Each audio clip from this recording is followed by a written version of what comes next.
No matter what you do, you have to do the best you can do it. The best you can do at every job. But also, you know, I tell you, the unit of exchange in life is not a dollar. The most important unit of exchange in life is, people think of it as dollar. You spend $1 and you get something in return. But the real unit of exchange, and you don't know how much those units you have, is a day. And you have to think about spending a day like you spend $1. You have to get something in return. And if you think about a day like that, your life's going to be a lot more productive, a lot more enjoyable. Welcome to the Going Big podcast. I'm your host, Kevin Gentry, and this is the place where we celebrate bold moves and big ideas. Each week, I sit down with inspiring leaders, entrepreneurs, and change makers who are making a significant impact in their careers and in their communities. Whether you're looking to level up your leadership, pursue your passion, or just get inspired to take your next big leap, this is where those stories come to life. Now, if you're listening on iTunes, YouTube, or anywhere else you tune into podcasts, be sure to hit that subscribe button so you'll never miss an episode. Now, let's dive in to what it means to truly go big.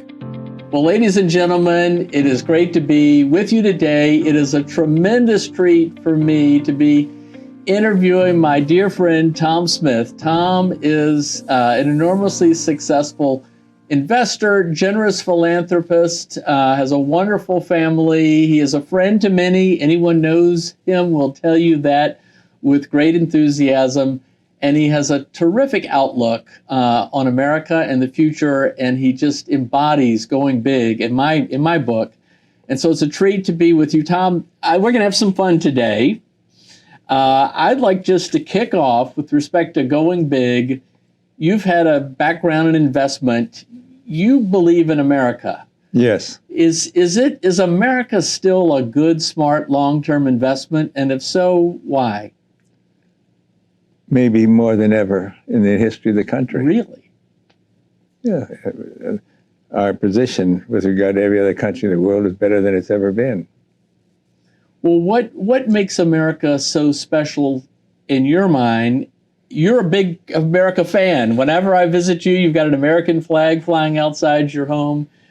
Why is America so special? Well, our founding was so unique. We had people, they weren't the elite of the rest of the world that came over as immigrants. We had 2 oceans. We have a continent that has an abundance of resources and a temperate climate. We have the largest network of navigable rivers in the world. And we have founders that apparently read all the great books at a time when probably the only book in a household was a Bible. And as a result, they had this miraculous document called the Constitution that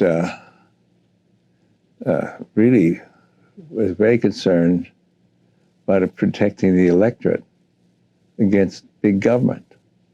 That was an incredible thought then. That founding was so unusual, and we remain an unusual country. Well, you're steeped in the ideas, and we'll get to how that came about in your life. It wasn't at an early age necessarily, but you've talked about, I think is it Deidre McCloskey that's talked about the hockey stick of human progress, that really, yeah. America, I mean, the world was flat. The world's prosperity was dismal and flat for a long time, until what do economic historians now think happened? Well, there were 2 economic historians that tried to quantify mankind's progress. And they concluded that in the last 270 years, mankind has progressed 41 times. Now, that's an incredible project to undertake, so you might have issues with the numbers, but not the essence of what they said. They put out the previous 2,200 years there was no progress. Wow. We tend to take progress for granted.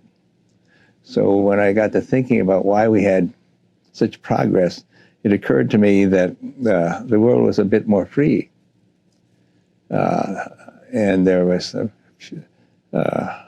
and the United States is 270 years old. And we have a country that the sovereignty rests not with a dictator or with a king or queen, but with the people. Mm-hmm. And that was that freedom, and that the United States, as an example, encourages innovation and creativity. And innovation and creativity is what great progress is all about. And that's certainly been a hallmark for the United States and the innovation economy and everything else. Well, there's a lot to touch on in this conversation. And many times we see someone who's been successful in life and we think that's been their life forever. Maybe you were born into as you mentioned, the elites coming over from Europe, a privileged background or something. How did you grow up? What do you mean, how? Was it in a privileged background? This is a little bit of a leading question because I know a little bit about your background. Well, I grew up in the Depression, and in a small town. I think my high school graduating class was 42, and 3 of us went to college. It was blue collar, and I had 3 stepsisters and a stepbrother and a stepfather, and 2 of them went to high school. Mm. That was not unusual then. Right. And so that was my background. What did you do for jobs growing up? I want to get a little bit into your education and some influences there, but what did you do as a job? I know people of that era were desperate to do anything, but what were some of your first starts? It was natural to work. And I set pins in a bowling alley. Incidentally, we talk about AI losing jobs. There's no pin setters in bowling alleys anymore. No, there's not. But when the pin setters came along, it exploded the industry, and that I think is going to happen in AI. It's going to explode employment. And I drove. That's a great point. Many people think it's the reverse, but of course it's when you have these gains in productivity, prosperity increases, and there's just more opportunity broadly. And I caddied.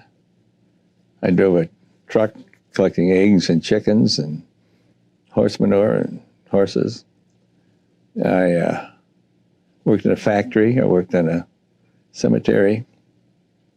I might have left a few jobs out. How old were you when you were driving a truck? 15. 15, okay. Times are a little different back then. Amazing. Mm-hmm. Well, if I recall correctly, you weren't necessarily thinking big at that point in your life. And so I always ask guests on this program about what effect a particular mentor or coach or teacher had in their life. Was there something that happened in your life at that point that changed your perspective on how you might be able to go big? I was a smart aleck in junior high school. You were a smart aleck? Yeah. Well, I had my own car to go to work in and things like that. And I was acting up in a civics class. And he said, stay after school. And I did. And he asked me, I was prepared to give him a smart aleck remark. And he asked me what this I do. Was your teacher? Yes. He asked me what I was doing on Sunday. Well, generally I worked on Sunday. I said nothing. So he said, I'd like to take you to a concert. So he took me to a concert in Cleveland at the Severance Hall.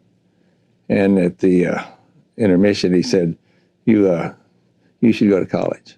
And that's when I decided to go to college. Wow. So, you know, that's awesome that a teacher would do that. I don't think you hear that as much these days, but that the teacher would take an interest in you. He saw something in you that you were leaving something behind by being maybe a smart aleck or what have you.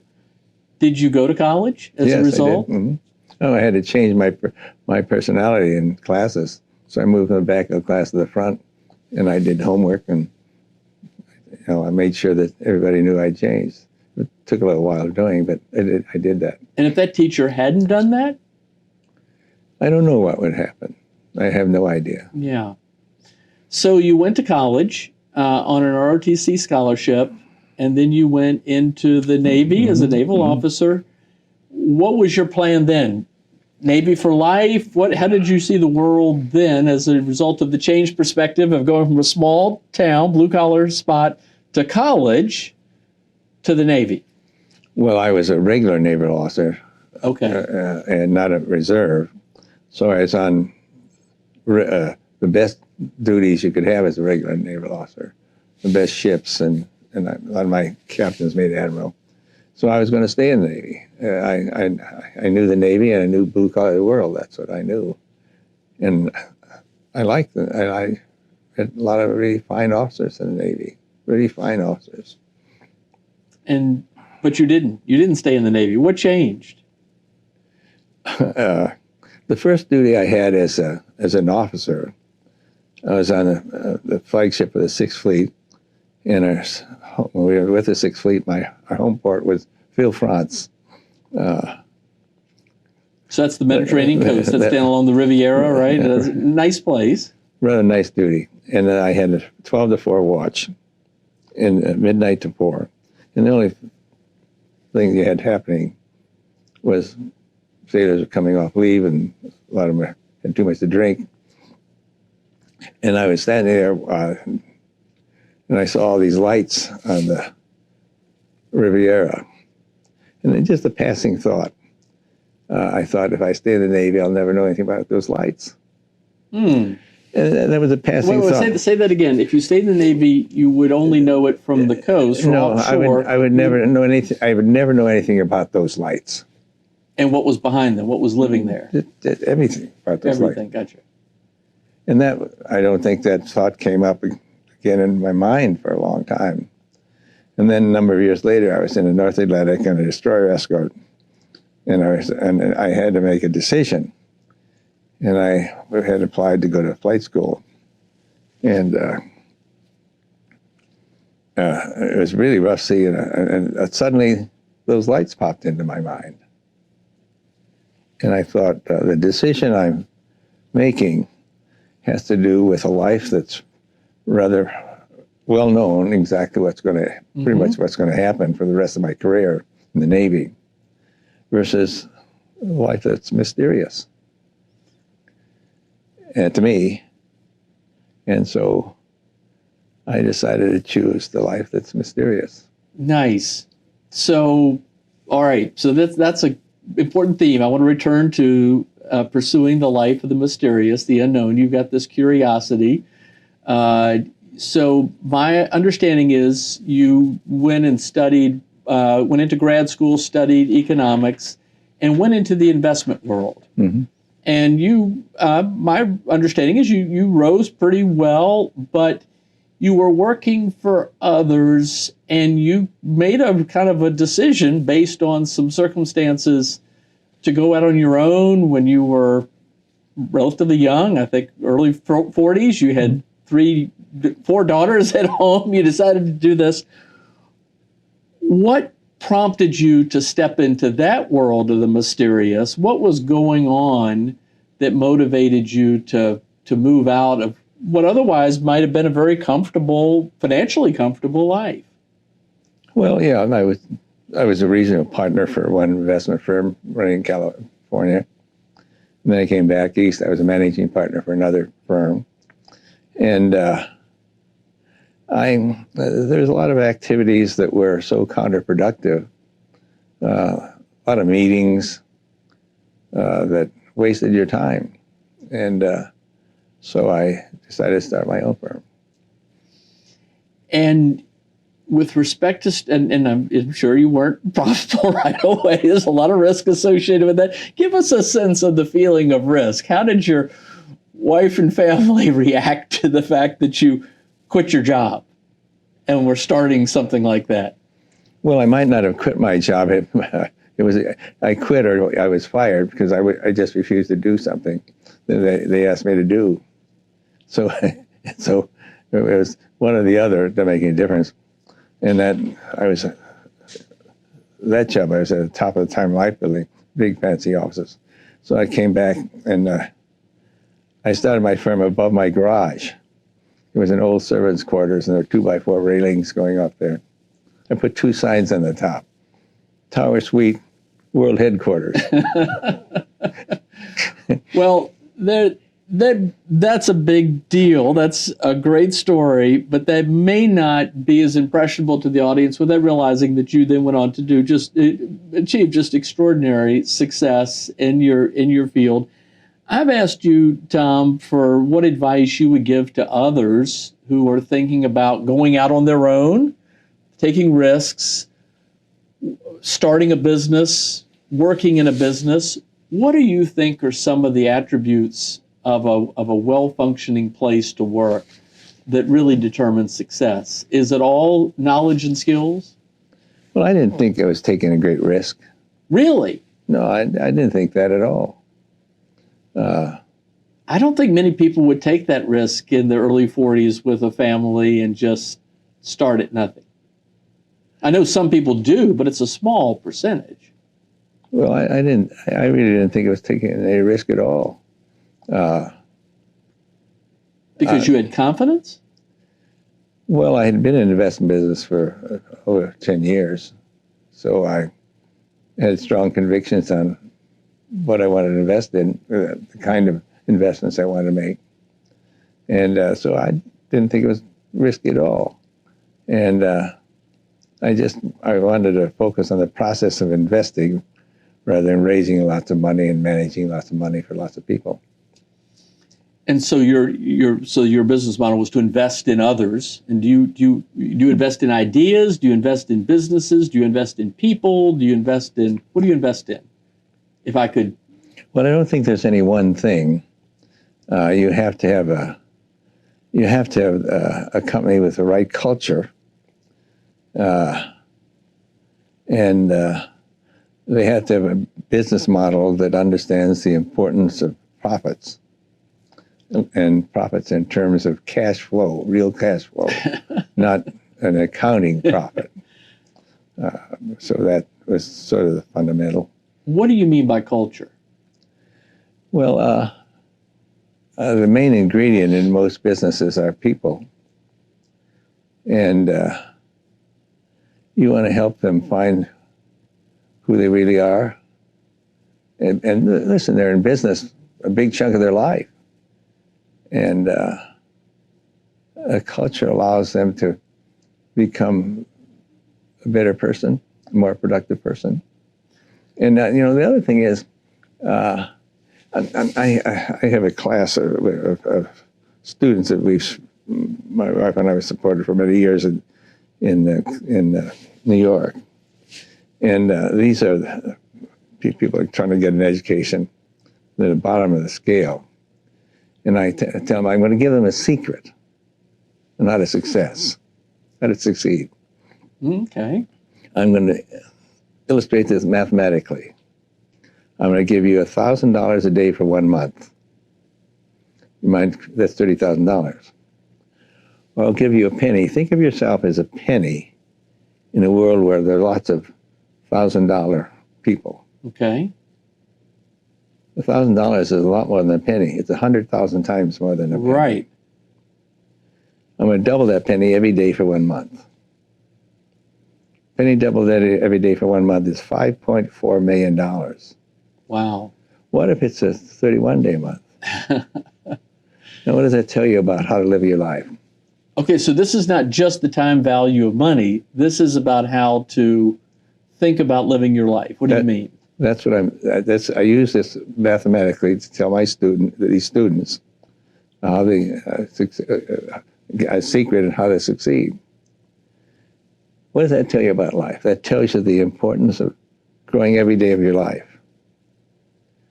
Get up in the morning, try to say to yourself, I'm going to really do something better today. I'm going to be a better person today. And that before you go to bed, ask yourself, grade yourself. Get in that habit, and you're going to live a different life because you'll be a different person. So that's That's some good advice. When you talk about culture, you're talking about virtues and values then. You're talking about respect for others and humility and... Well, I'm talking about integrity. Would you invest in a firm that seemed to have a good plan for making a profit, but you thought had questionable integrity? Oh, no, I wouldn't do that. I'm not sure everybody would agree with you. Well, that's not unusual. I've lived that way all my life. It doesn't bother me. But you think that's pretty important? Well, I do.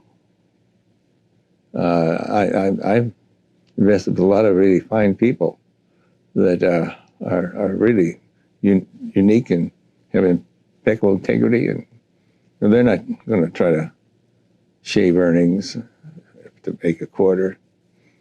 In the long run, that really will have results.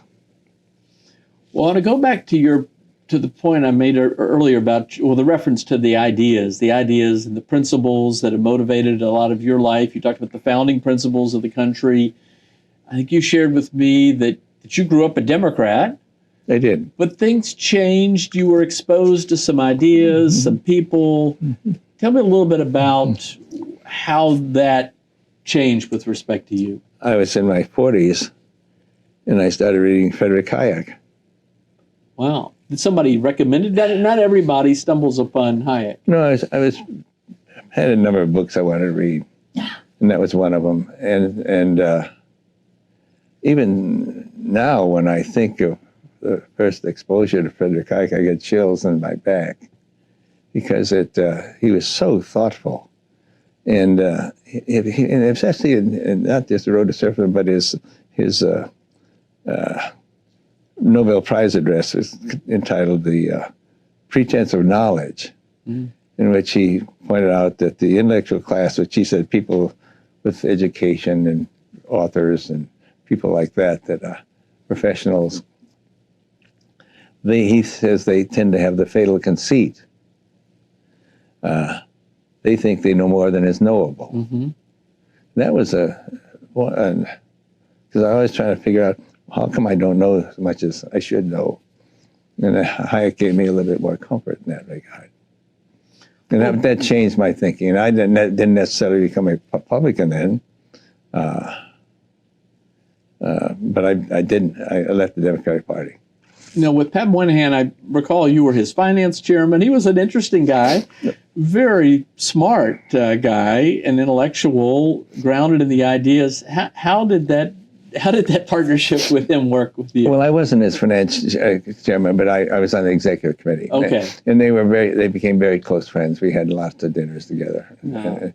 He was an extraordinary intellect. Mm-hmm. He had a prodigious memory, and he had an extraordinary wife, Liz, and she was always the chairman of the finance committee, and if not the named chairman, she was really the chairman. And I remember one time in a primary, Sharpton was running against Pat, and he told everybody Pat was an alcoholic. And if you offended Pat Moynihan, Liz was your enemy forever. Mm. And so after he was knocked out, and Moynihan won the primary. He won the primary, yes. And the Sharpton people called and said, we'll have a photo op and then endorse him. And they all knew they better check with Liz. And she said, in essence, you tell him we didn't need him when the civil rights movement started, and we don't need him now. No photo op. Wow. That's who Liz was. Wow. Well, you've worked with some extraordinary people over time, and you've supported many of them, especially in the ideas space as well. Tom, I want to begin to wrap this up, focusing on some advice that you might have to give others about thinking big. But what's the thing going on in the country? I mean, you're very bullish on the country, but what's the thing that concerns you most today about the future? Well, I'm not sure. I think big. But, well, you achieve big. Anyway, but so you go big in that way. I think the United States today faces the greatest threat in our history. And it's not Russia and it's not China. The greatest threat will always come from within, always come from within. And today it's the exploding bureaucracy and exploding debt. Well, if I could ask you about that, I agree with you, but we've been talking about the debt for decades. And I believe some people begin to think, well, is it really a threat? Is it really going to catch up to us? Why is it such a big problem? Would you help folks understand why is it a problem today? Well, just put it in perspective. Go back to Clinton's administration. Right. He had a surplus every single year. That's right. That's hard to believe. That's amazing. And the debt was then about $5 trillion. And he pointed out that in a talk, he said, we can pay the debt off in 15 years. Every administration that since that time, Republican or Democrat, has saw the debt go up. And today it's about $37 trillion. The interest on the federal debt today is over $1 trillion. That's more than the defense budget. The annual cost of servicing the debt is over $1 trillion. About $1.1 trillion. Which you say is more than what we spend on our defense. It's about $1.1 trillion. And I was at a dinner recently at the Republican senator was there, and I basically said the same thing with regard to the threat we have in the country. And I said to him, what is the Republican Party doing about that? And he gave me a long, convoluted answer. And he said that we have a plan. We think we can balance the budget in 4 years. Well, I think the threat is far more serious than that. And if you're going to balance the budget in 4 years, the debt will not then be 37 trillion, maybe 40 trillion. The interest rates will not go down. People will start feeling uncomfortable about the United States. What if the interest rate of federal debt is $2 trillion? What if it's bigger than all the entitlements? Will this republic survive as a republic? This debt is serious, and it has to be handled now. It has to be thought of as a serious threat to our country as we've known it now. Well, I hope others will hear. I know you've done a lot to do that. You've taken out ads in the Wall Street Journal. You've helped found different organizations. You support different things. I think the Hayek Book Prize that you've done at the Manhattan Institute is very important in its own way, and the way you go back to these ideas and you try to raise up those that are trying to publish important messages as well. What would be your hope for the United States with respect to public policy over the next couple of decades? Well, it's hard to imagine what the world would be like without a United States of America. Well, that's a great point. I think Western civilization would be a lot different without the United States of America. There's absolutely no doubt that we're the greatest country in the history of man. And we have to survive. And I think we can. No, you go back to the end of the 70s. We had 3 presidents. All of them were economic illiterates. Ford, Carter, and Nixon. The market peaked in 66 or 68 and didn't break that peak until about 1983. That long, really? That's right. And think of what was going on then. You had inflation that was never going to stop. Our confidence in the country was the lowest it's been since we measured it. Right. You had unions, management and government were adversarial. Strikes were all over the place. Japan could walk on water. Mm-hmm. There was just no. There wasn't a whole lot of hope back then. no. Well, that's why the market sold as low as it did. There's no hope. And the taxes were confiscatory. They were just horrible. I remember nobody sold things because capital gains were so high. You kept trading around. And along came Ronald Reagan. And he brought optimism. Economists tend not to focus on optimism as an important ingredient with regard to the future. But optimism is of crucial importance, and he brought it. And I remember I quoted in the letter I wrote then, I quoted an economist in Harvard. I can't remember his name, but he's a very famous economist. He said, the engine of growth in the Western world has shut down and remained that way for decades. Wow. And this was from in the 1980s or 70s? At the beginning of two of the greatest growth decades in the history of man. Exactly. So it tells you a little bit about whether or not you should listen to all those. Well, the fatal conceit, right? Okay, yeah, that's right. That's right. Well, and that's a great way to conclude. And you're a very humble guy. I know you're reluctant to give advice to others. So maybe I'll just ask it in the form of, looking back, what advice was best for you? What has served you best that you think could serve others? Whenever you're talking to a young person today who asks, Tom, you told me to live my life better tomorrow than I did today, and today better than yesterday, and next week better than tomorrow. What should we all think about in terms of living a life of purpose and meaning, where we're all, in a way, going big? No matter what you do, you have to do the best you can do it. The best you can do in every job. But also, I tell you, the unit of exchange in life is not a dollar. The most important unit of exchange in life is, people think of it as dollar. You spend $1 and you get something in return. But the real unit of exchange, and you don't know how much of those units you have, is a day. And you have to think about spending a day like you spend $1.